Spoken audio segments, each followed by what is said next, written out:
آپ لوگوں کو پتہ ہی ہے کہ سپریم کورٹ آف پاکستان کے 3 رکنی بینچ نے وزیر اعلیٰ پنجاب کے انتخاب کے موقع پر ڈپٹی اسپیکر پنجاب اسمبلی کی طرف سے دی گئی رولنگ کے خلاف کیس کا فیصلہ سناتے ہوئے چودھری پرویز الہی کو وزیر اعلیٰ پنجاب ڈکلیئر کیا اور یہ آرڈر دیا کہ گورنر پنجاب بلیغ الرحمان رات 11:30 بجے تک پرویز الہی سے حلف لیں۔ اگر گورنر دستیاب نہ ہوں تو صدر مملکت حلف لیں۔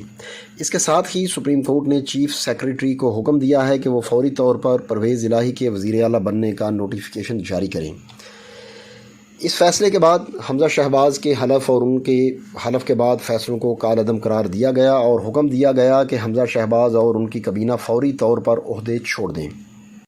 سپریم کورٹ کا فیصلہ آنے کے بعد پنجاب کی وزارت اعلیٰ سے فارغ ہونے والے حمزہ شہباز نے بھی عدالتی فیصلے پر رد عمل دیا ہے اور کہا ہے کہ عوام کے ووٹوں سے منتخب حکومت پر شب خون مارا گیا۔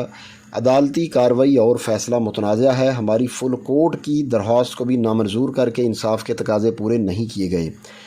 جسٹس منیر اور مولوی مشتاق کی بدروہیں آج بھی عوام کی امنگوں پر ڈاکے ڈال رہی ہیں۔ بھٹو کو پھانسی دینے والے ججوں نے بعد میں پچھتاوے کا اظہار کیا، لیکن ملک کو ہونے والے نقصان کی تلافی نہ ہو سکی۔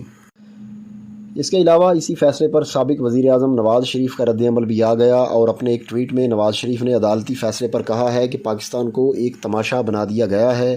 تینوں جج صاحبان کو سلام۔ اس کے علاوہ نون لیگ کی طرف سے وفاقی وزیر اطلاعات مریم اورنگزیب کا کہنا ہے کہ سپریم کورٹ کے فیصلے سے نون لیگ کو کوئی فرق نہیں پڑے گا کیونکہ پنجاب کا مینڈیٹ نون لیگ کا ہے۔